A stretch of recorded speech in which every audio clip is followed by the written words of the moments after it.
specifically, and is actually somewhat of a celebrity around the Foundation staff, due to the fact that he's so perfectly mediocre at what he does. His job as the glorified IT guy at the SCP Foundation was previously held by the more qualified researcher Patrick Gebhardt, but Rosen was called in to replace him after Gebhardt mysteriously disappeared while on the job.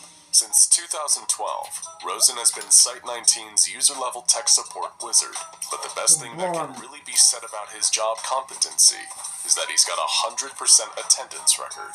He seems to live out of his office, which is described as the filthiest of the whole Foundation.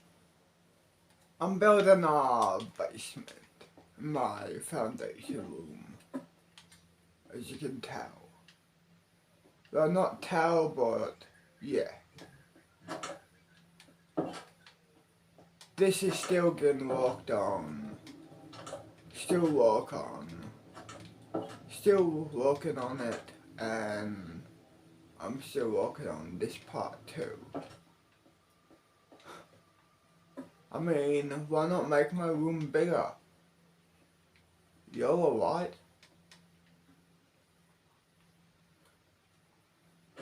Press play again. Every inch of the floor is covered in old, broken computer parts, and the air is stale with dust and the twin odors of sweat and lithium grease. It's a place so inhospitable that the Foundation has seriously considered bottling the stench as a kind of chemical deterrent.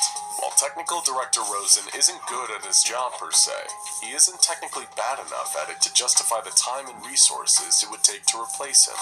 But the worst part about Rosen isn't his performance. It's his truly rotten attitude. He's universally described by his colleagues as being rude, grumpy, and combative, with patience that's far too short for someone working in tech support. And while Rosen does have a real fear that the ghost of researcher Gebhardt is stalking him, he was about to have his first actual brush with the supernatural. It all started when he began receiving automated repair tickets for SCP-000, a file that had no reason to exist. As any longtime follower of the SCP Foundation will know, the universal designation for the first cluster of SCPs to be discovered is SCP-001.